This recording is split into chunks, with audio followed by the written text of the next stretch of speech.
सबको सादर नमस्ते। नमस्ते आचार्य जी। प्रणाम। मंत्र पाठ। ओम सहना भवतु सहनौ भुनक्तु सह वीर्यं करवावहै तेजस्विनावधीतमस्तु मा विद्विषावहै। ओम शांति शांति शांति।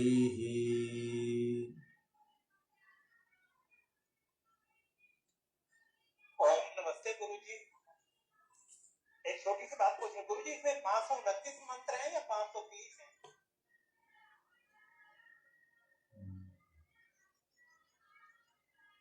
530 बताए गए हैं।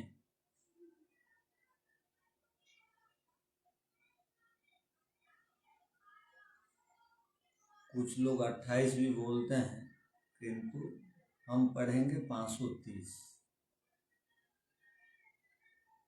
ठीक है। चलिए अब हम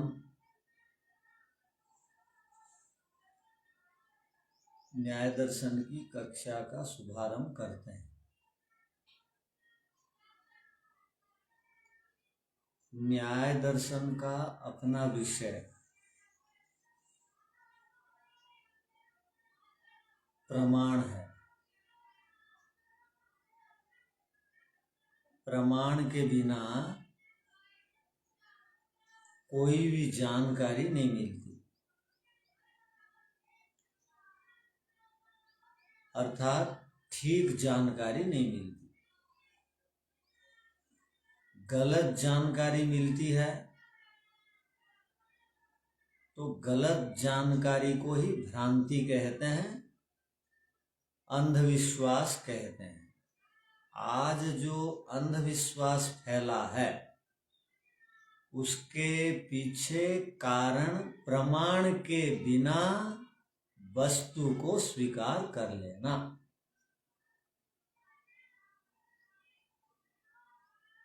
तो प्रमाण के बिना जानकारी नहीं होगी, जानकारी के बिना आप वस्तु से लाभ नहीं उठा पाएंगे। इसीलिए प्रमाण को जानना आवश्यक है और अपने व्यवहारिक जीवन में और सामाजिक और राष्ट्रीय और वैश्विक जीवन में, पारिवारिक जीवन में प्रमाण को प्रयोग करना आना चाहिए। प्रमाणों का प्रयोग करना चाहिए, न तो हम और आप वस्तु से, पदार्थ से ठीक ठीक लाभ नहीं उठा पाएंगे। जो भी वस्तुओं से, पदार्थों से लाभ उठाना चाहते हैं वे प्रमाण पूर्वक अपने कार्यों को करें। यदि कहीं भी संशय उत्पन्न होता है तो द्वितीय बार परीक्षा करके संशय वाले पदार्थों को जाने। दूसरी बार में नहीं पता लगा तो तीसरी बार, चौथी बार, पांचवी बार, 10 बार, 20 बार परीक्षा करके वस्तु को ठीक ठीक जान करके प्रयोग करना चाहिए। तब हमें वस्तु से लाभ उठाने का एक पवित्र अवसर प्राप्त होगा। जो भी व्यक्ति प्रमाण पूर्वक अपने व्यवहारों को सिद्ध नहीं करता वो दुख को प्राप्त होता है। जो भी व्यक्ति इस पदार्थ से मुझे लाभ अधिक मिलता है या हानि अधिक होती है, बिना जाने वस्तु के साथ यदि जुड़ जाता है तो वो आगे चल करके अपना प्रयोजन को प्राप्त नहीं होता। इसलिए किसी भी वस्तु के साथ आप जुड़ते हैं तो पहले परीक्षा करें। परीक्षा करके पदार्थों से, वस्तुओं से जुड़े, इसी को न्याय कहते हैं। आप जैसा मन लगा और किसी ने कुछ भी कह दिया, उसको आपने स्वीकार कर लिया, भेड़ चाल में वो कर रहे हैं तो हम भी करेंगे बोल के उनके पीछे पीछे लकीर के फकीर बन करके करना चालू कर दिया, तो परिणाम भयंकर होगा और परिणाम में दुख मिलेगा। इसलिए न्याय दर्शन पढ़ने वाला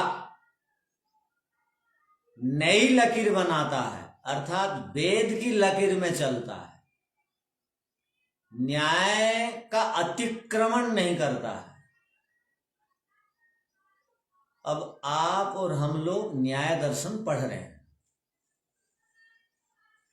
शास्त्र है न्याय, और शास्त्रकारों ने अनुबंध चतुष्टय को कहा है, अर्थात प्रत्येक शास्त्र पढ़ने वालों को अनुबंधों को जानना चाहिए। पढ़ने और पढ़ाने वालों का एक नियम है, उसको जानना चाहिए, उसको अनुबंध चतुष्टय कहा जाता है। अर्थात शास्त्र पढ़ने से पहले 4 बातें आनी चाहिए।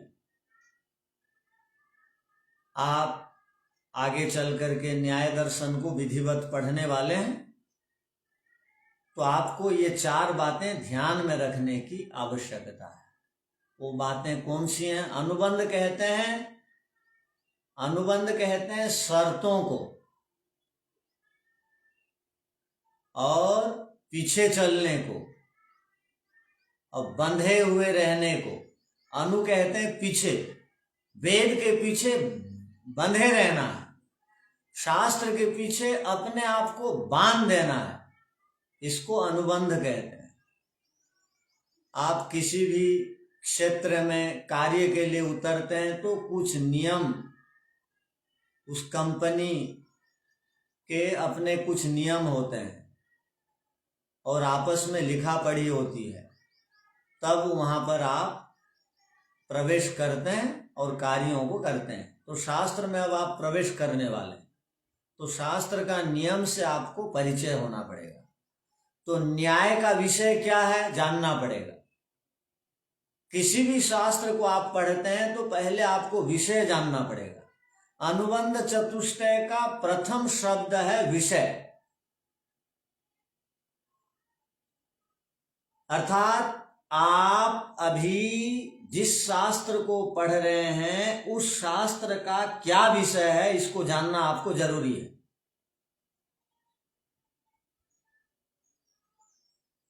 हम प्रमाणों से प्रमेयों को जानेंगे, तो प्रमाणों के द्वारा प्रमेयों से जोड़ देना ये शास्त्र का विषय है। आत्मा और परमात्मा से आपको जोड़ देगा प्रमाण। प्रमाण आपको जानकारियों को देगा। मुक्ति भी जानकारी है, मुक्ति तक को, प्रयोजन तक को ये विषय ले जाएगा। तो शास्त्र का, न्याय का अपना मूल सिद्धांत या विषय प्रमाण है, मोक्ष है, मुक्ति है, दुखों से छुटाना है, अपवर्ग दिलाना है। मुक्ति को न्याय की भाषा में अपवर्ग कहते हैं।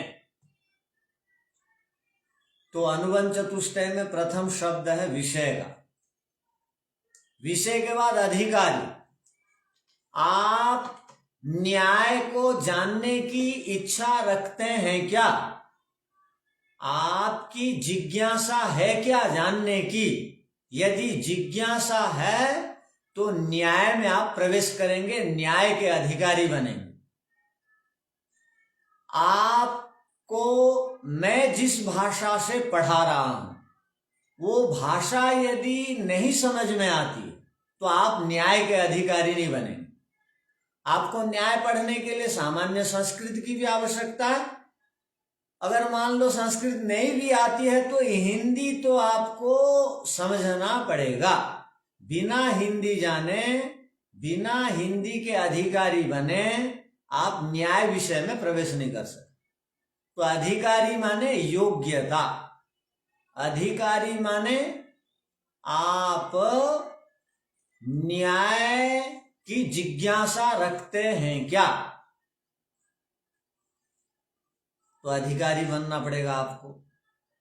तो विषय जान लिए, अधिकारी बन गए। अब संबंध, आप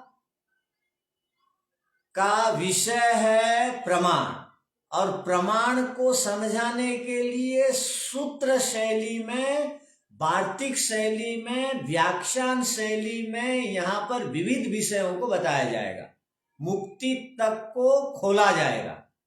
तो आपको संबंध भी बनाना आना चाहिए। विषय कुछ है और आप और किसी से जुड़ना चाह रहे हैं तो आप न्याय को नहीं पकड़ पाएंगे।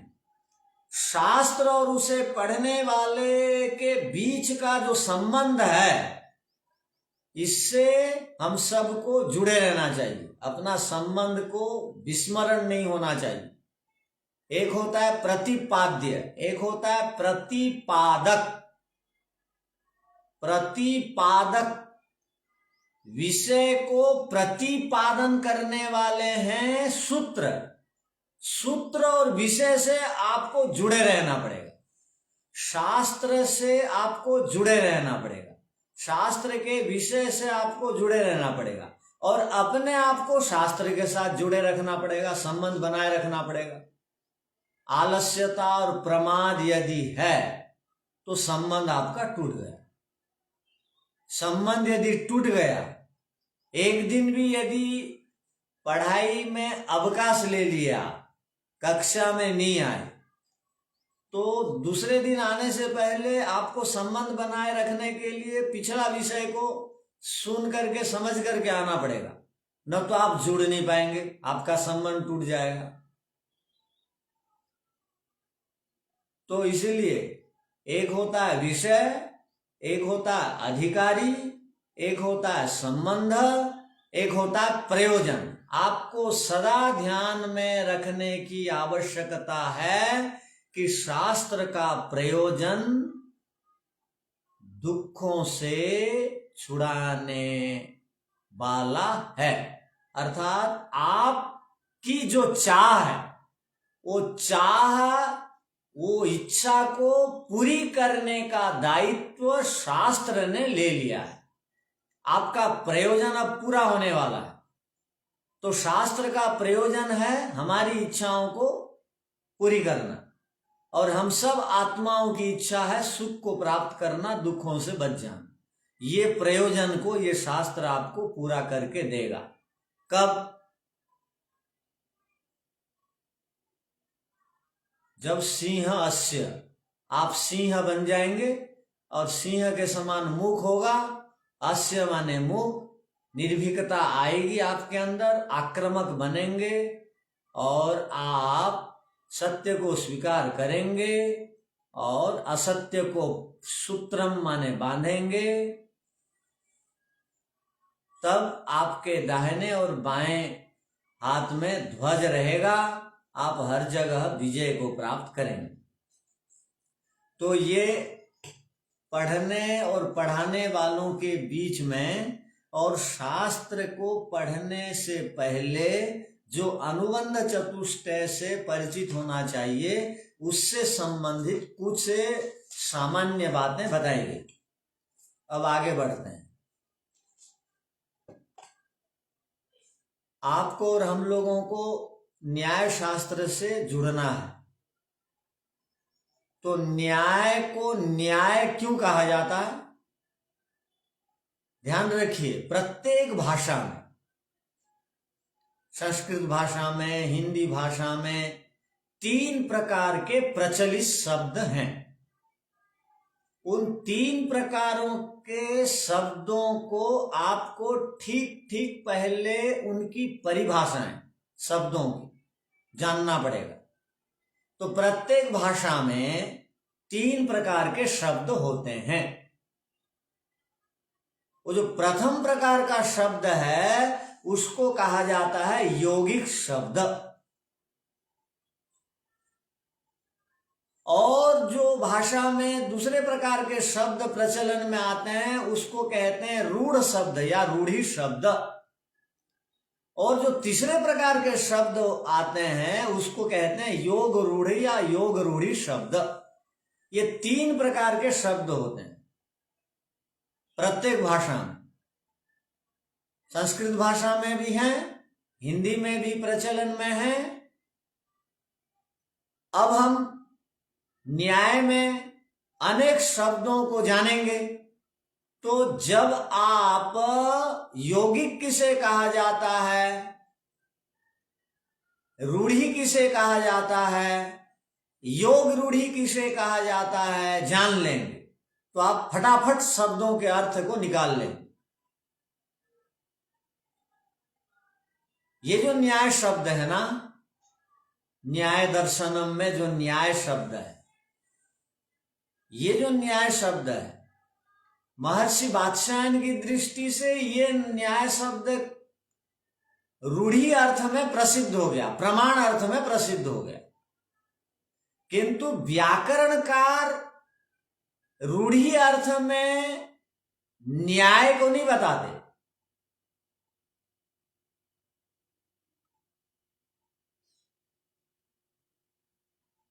तो महर्षि वात्स्यायन ने कहा प्रमाणे ही अर्थ परीक्षणम न्यायः। आप जिस शास्त्र को पढ़ रहे हैं उस शास्त्र का अर्थ क्या है इसको जानना चाहिए। तो महर्षि वात्स्यायन ने न्याय की परिभाषा या न्याय शब्द का लक्षण बताते हुए कहा, क्या कहा, प्रमाणे ही अर्थ परीक्षणम न्यायः। प्रमाणों के द्वारा अर्थ माने वस्तु की प्राप्ति को प्राप्त करने को न्याय कहते हैं। अर्थात न्याय का सीधा सीधा अर्थ महर्षि वात्स्यायन जी ने कह दिया कि प्रमाण को न्याय कहते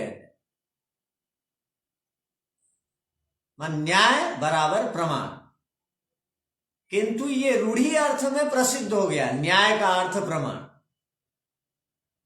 यदि न्याय में आप प्रकृति प्रत्यय को निकालेंगे और प्रकृति प्रत्यय के अर्थ के अनुसार अर्थ करेंगे तो वो यौगिक कहलाएगा। यही शब्द प्रकृति प्रत्यय के अर्थ को बिना बताए कोई विशेष एक अर्थ को बता रहा है, इसलिए ये रूढ़ी हो गया। जो शब्द प्रकृति प्रत्यय के अर्थ को बिना बताए कोई विशेष एक अर्थ को बताता है, ऐसे शब्दों को भाषा में रूढ़ी कहते हैं। किंतु वेद में यौगिक शब्द हैं, ध्यान रखना। वेद में रूढ़ी शब्द नहीं है, प्राय यौगिक शब्द हैं। अब लोक में हम सब के नाम रूढ़ी अर्थ में है। जैसे मेरा नाम है सुदर्शन, तो सु माने अच्छा को कहते हैं, दर्शन माने देखने को कहते हैं। मैं गड़बड़ भी देखता हूं, अच्छा भी देखता हूं। तो मैं यौगिक अर्थ के अनुसार नहीं भी जी पाता।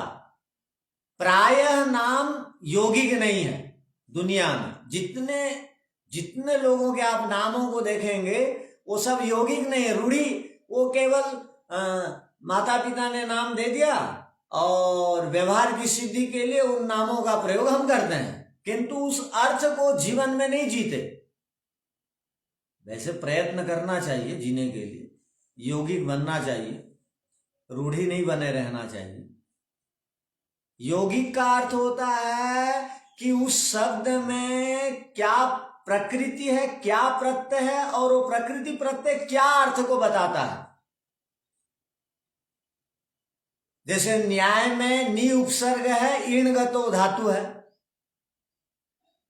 किंतु जाना अर्थ को नहीं बता रहा है, प्रमाण कह दिया बस न्याय का, तो न्याय रूढ़ी हो गया महर्षि वात्स्यायन की दृष्टि से। वो विशेष एक लक्ष्य को ध्यान में रख करके प्रमाण अर्थ को बताए। किंतु व्याकरण की दृष्टि से न्याय की परिभाषा किस प्रकार होगी? व्याकरण की दृष्टि से प्रसिद्ध 2-3 लक्षण हम लोगों को मिलता है, आप लोगों को भी जानना चाहिए। 2 स्थानों में अष्टाध्याय के 3 अध्याय के 3 पाद में 2 स्थानों में न्याय का लक्षण बताया गया है। महर्षि पाणिनि जी बहुत बड़े भाषाविद थे।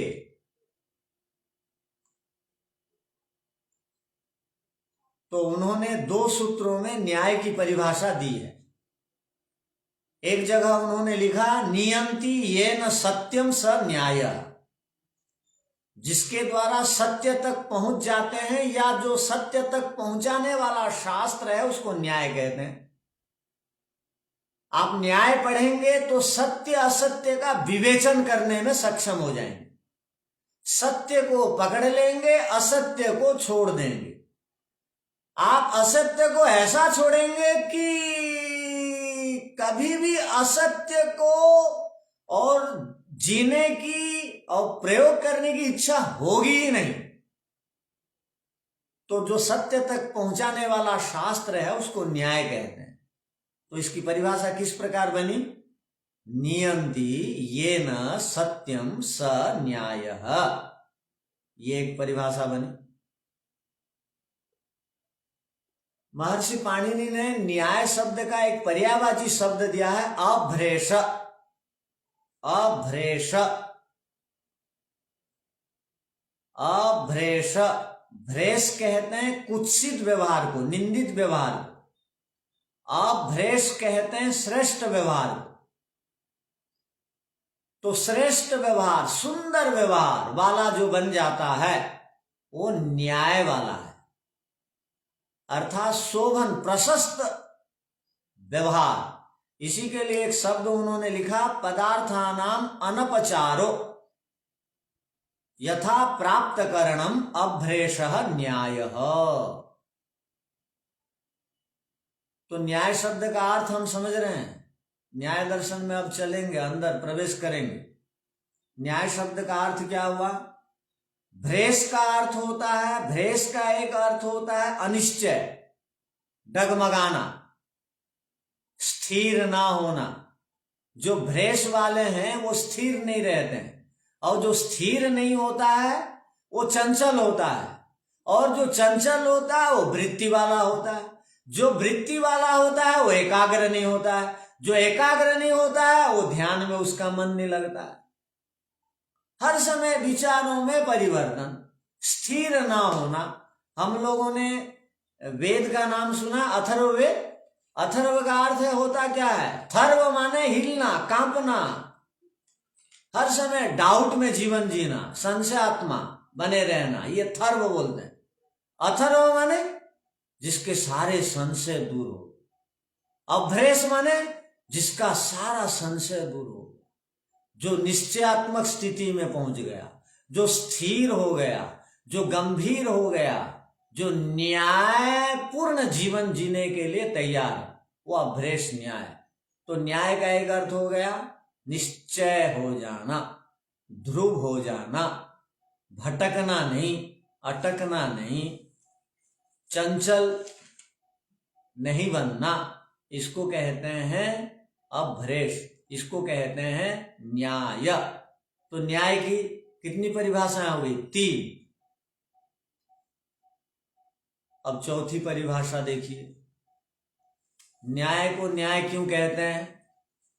तो हमारे विद्वानों ने कहा, नियंते प्राप्यन्ते विवक्षित अर्थाः सिद्धयः येन स न्यायः। नियंते प्राप्यन्ते विवक्षित अर्थाः सिद्धया येन स न्यायः, जिसके द्वारा, विवक्षा कहते हैं अपेक्षा को। हमारे जीवन में बहुत सारी अपेक्षाएं हैं, किंतु आत्मा की अपेक्षा क्या है बताइए? आत्मा की अपेक्षा है सुख को प्राप्त कर लो।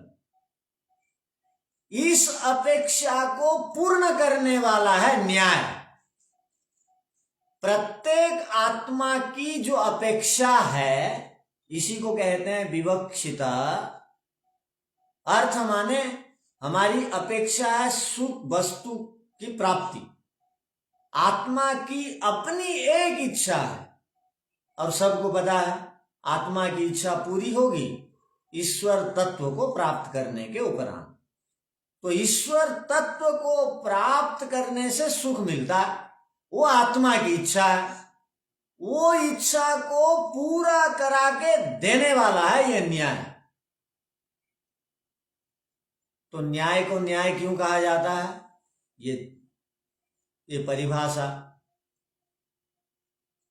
इस प्रकार भी है, अर्थात ये चौथी परिभाषा बनी। तो तीन परिभाषाएं जो हैं वो यौगिक हुई। एक परिभाषा जो है रूढ़ी। तो रूढ़ किसे कहते हैं? प्रकृति प्रत्यय का अर्थ वहां नहीं दिया जाता है, वहां पर एक विशेष अर्थ को बोल दिया जाता है। तो विशेष अर्थ को जो बताता है जो शब्द उसको रूढ़ी कहते हैं। जैसे हमारा नाम विशेष अर्थ को बताता है तो ये रूढ़ी हो गया। जैसे खाट विशेष अर्थ को बताता है उसको रूढ़ी कह दी।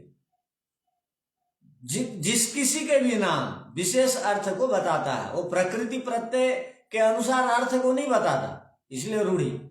और जो शब्द प्रकृति और प्रत्यय के अर्थ को बताता है, जैसे कर्ता एक शब्द है, कर्ता एक शब्द है। उड़िया में भी कर्ता बोलते हैं, हिंदी में भी कर्ता बोलते हैं, संस्कृत में भी कर्ता बोलते हैं। कर्ता में क्री धातु है, क्री धातु को प्रकृति कहा जाता है।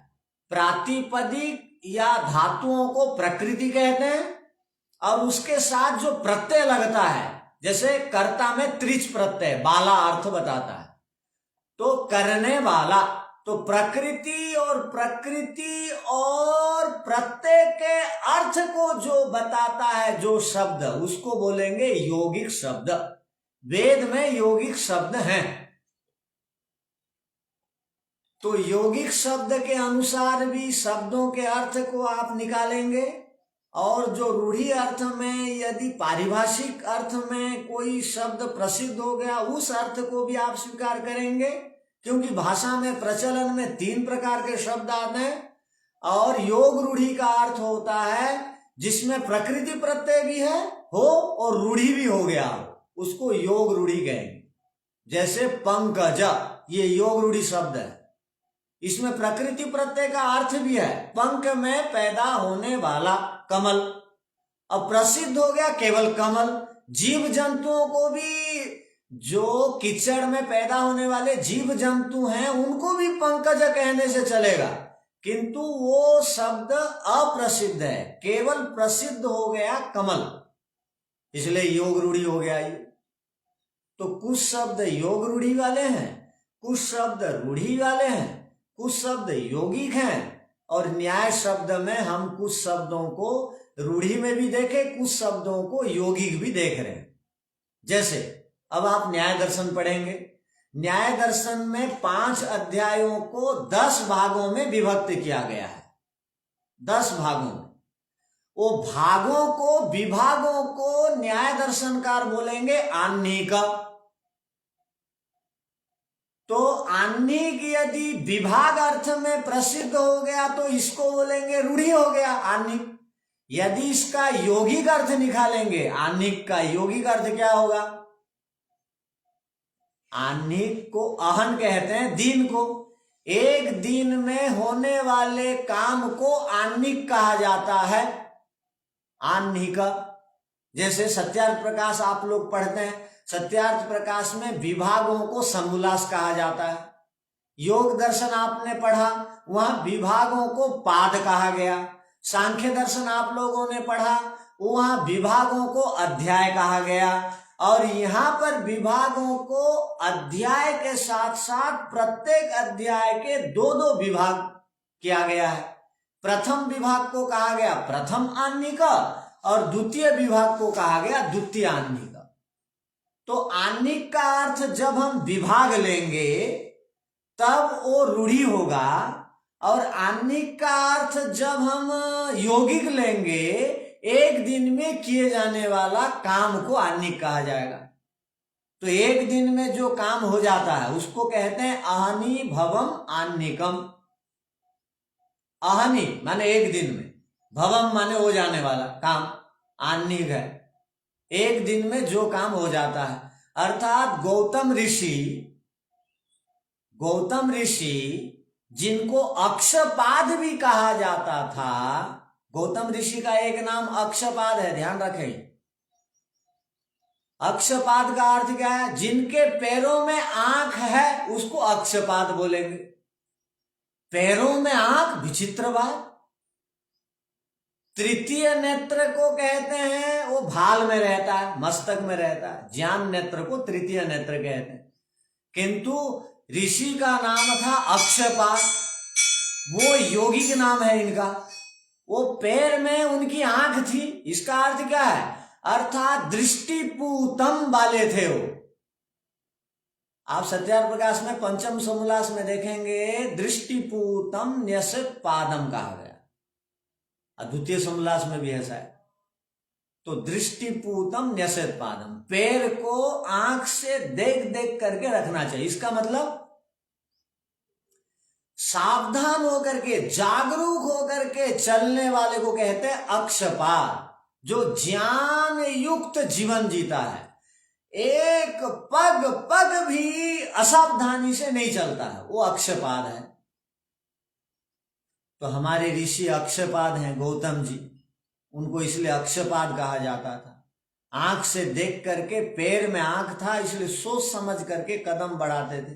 कोई भी निर्णय लेते थे तो प्रमाण पूर्वक लेते थे, बिना प्रमाण का निर्णय लेते ही नहीं थे। कोई कुछ कह दे, कोई कुछ मान ले, निर्णय लेते ही नहीं थे, इसलिए उनको अक्षपाद कहा जाता था।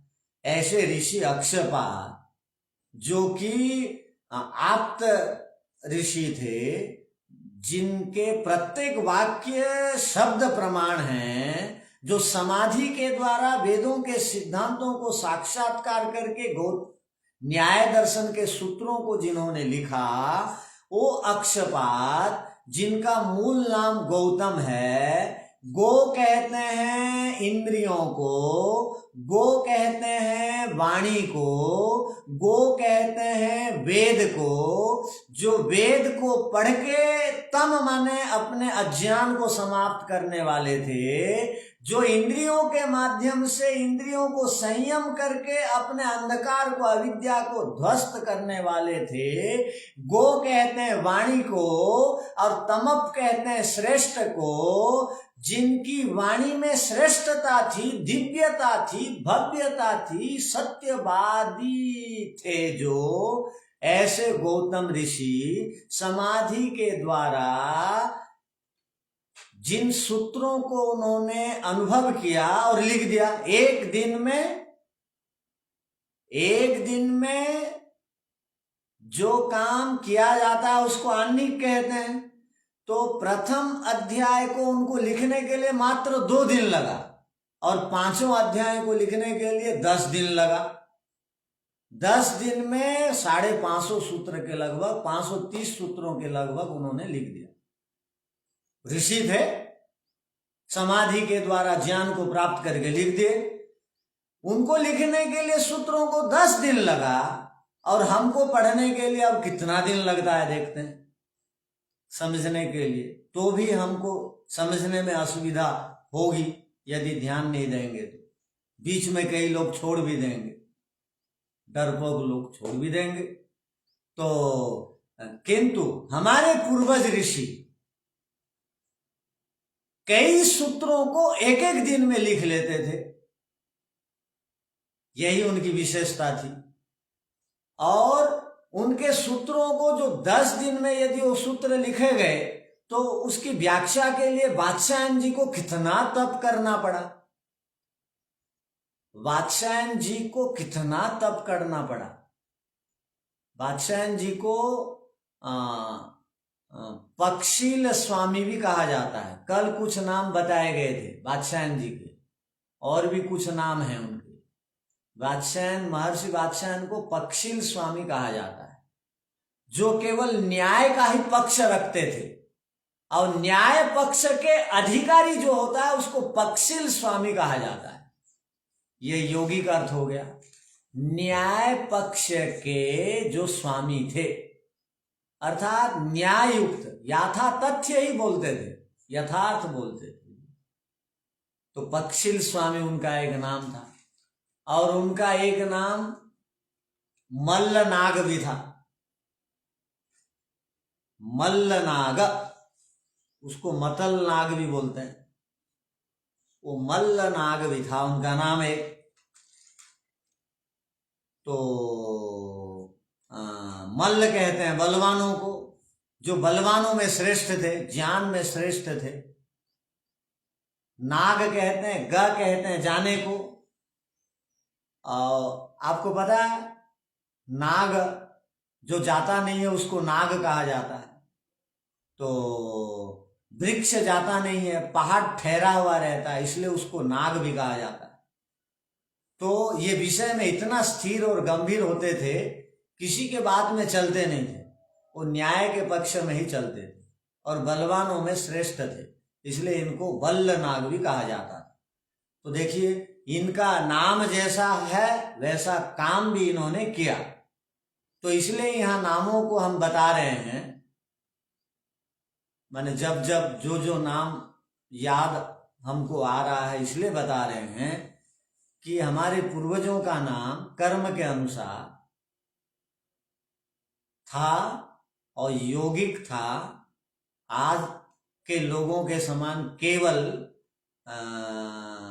रूढ़ी नहीं था, केवल बोध के लिए, व्यवहार बोध के लिए नाम नहीं रखते थे पहले के लोग, वैसे काम करते थे वैसा नाम उनका होता था। तो वैसे नाम वाले हमारे पूर्वज ऋषि, जिन्होंने इन ग्रंथों को हम तक लिख करके पहुंचाया है, उनके इन सारे ग्रंथों को हमको समझने के लिए और ध्यान से पढ़ने के लिए यत्नवान होने की आवश्यकता है। इसलिए इस दर्शन का विषय को समझने के लिए अधिकारी, विषय और प्रयोजन के साथ जुड़े रहने के लिए संबंध, अपने आप को विषयों के साथ जोड़े रखने के लिए उचित संबंध, श्रेष्ठ संबंध बनाए रखने की आवश्यकता है। तो हम विचार कर रहे थे कि ये न्याय जो है हमको भटकने नहीं देता है, हमको नई दृष्टि देता है। ये न्याय, हम विलक्षण प्रतिभा के धनी बनते हैं। हाँ, इसी क्रम में और एक नाम याद आ गया, महर्षि गौतम जी को मेधा तिथि भी कहा जाता था। मेधा तिथि ही, उनका नाम अक्षपाद भी है, गौतम भी है, मेधातिथि भी है। मेधा बुद्धि को कहते हैं, मेधा आशु ग्रहण को कहते हैं। एक बार मैं पढ़ा और उसको मन में गांठ बांध करके रख दिया, दोबारा पढ़ने की जिसको आवश्यकता नहीं होती है, ऐसी बुद्धि वालों को मेधा, यही मेधा योग दर्शन की भाषा में प्रज्ञा, विवेकशाली। तो मेधातिथि था। अतिथि कहते हैं जिनका कोई बार निश्चय समय नहीं रहता, अचानक पहुंच जाते हैं, सन्यासी विद्वानगण, उनको अतिथि कहा जाता है।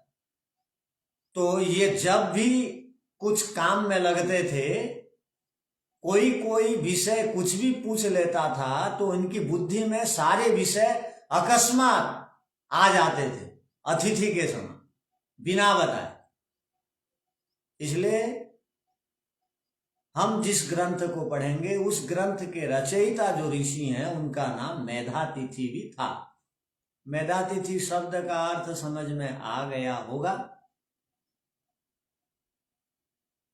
तो ये मेधातिथि के द्वारा रचित न्याय दर्शन को इसी न्याय दर्शन को तर्क शास्त्र कहते हैं।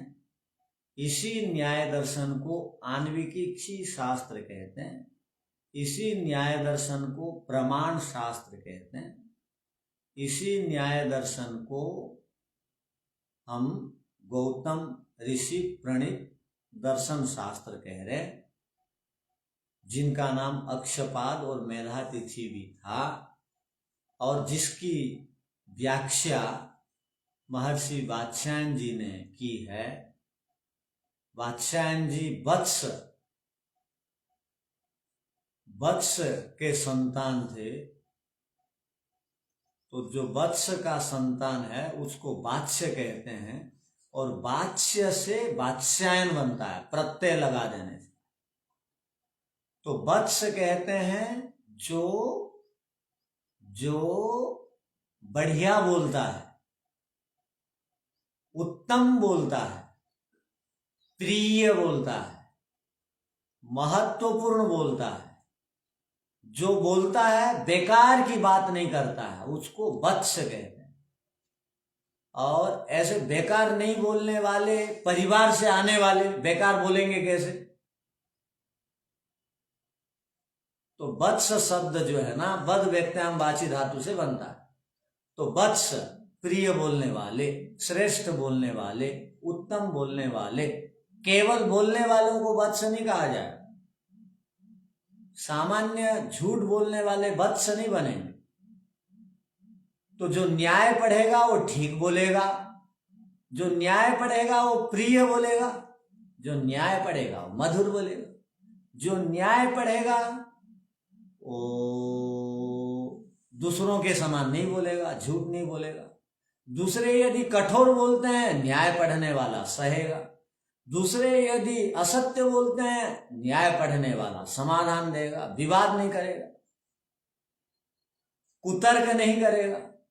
न्याय वाला तर्क करेगा, तर्क के पीछे प्रमाण होना चाहिए, ऋषि वचन होना चाहिए। उसी तर्क को तर्क कहा जाता है जिस तर्क में प्रमाण और ऋषि वचन होते हैं, और जिसमें प्रमाण और ऋषि वचन नहीं होता है वैसे तर्क को कुतर्क कहा जाता है, वितर्क कहा जाता है। इससे जीवन में चंचलता आती है, एकाग्रता खत्म हो जाती है। तो हम तार्किक भी बनेंगे न्याय दर्शन पढ़ेंगे तो, किंतु प्रमाण पूर्वक तर्क करेंगे, शास्त्रोक्त विधि से तर्क करेंगे और न्याय विधि से तर्क करेंगे। तो हम विचार कर रहे थे कि न्याय और उनके ऋषि और शास्त्र का विषय और भाषा में प्रयोग होने वाले 3 प्रकार के शब्द और भाष्यकार के जो विविध नाम हैं उस पर विचार कर रहे थे। और दर्शन शब्द जो है इस पर हम पीछे भी विचार कर चुके हैं। और दर्शन शब्द है जो आंखों से दिखाई देता है, दर्शन उसी को नहीं दिखाता है। वो तो लौकिक आदमी आंख से दिखाई देने वाले पदार्थों को देखता है, उनमें और हमारे में अंतर क्या है?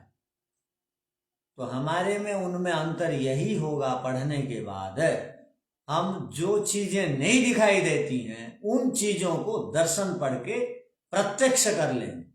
जितने भी दुनिया में सूक्ष्म पदार्थ हैं, 5 इंद्रियों को सूक्ष्म पदार्थ कहा जाता है, ज्ञानेंद्रियों, कर्मेंद्रियों को भी सूक्ष्म पदार्थ कहा जाता है। 5 भौतिक पदार्थों को, 5 स्थूल भूतों को भी सूक्ष्म कहा जाता है। वो सबसे अंतिम में पढ़ा गया है, इसलिए उसको पृथ्वी जल अग्नि वायु आकाश को स्थूल पदार्थ नाम दे दिया गया। स्थूल का अर्थ बड़ा नहीं, स्थूल का अर्थ जो दिखाई देता है वो नहीं। वास्तव में ये जो दिखाई देने वाले ये पृथ्वी जल अग्नि वायु आकाश हैं, ये स्थूल पदार्थ के मोटे रूप हैं, किंतु स्थूल पदार्थ का मौलिक और सूक्ष्म रूप अलग है। वो 5 सूक्ष्म भूतों को भी आप देखेंगे, दर्शन पढ़ने वाले मन से प्रत्यक्ष करेंगे। 5 स्थूल भूतों का भी दर्शन करेंगे, सत्वगुण रजोगुण तमोगुण का भी दर्शन करेंगे। आत्मा का भी दर्शन करेंगे, आगे चल करके उसी आत्मा से परमात्मा का भी दर्शन करेंगे। यहां तक का दर्शन कराने वाला है ये दर्शन।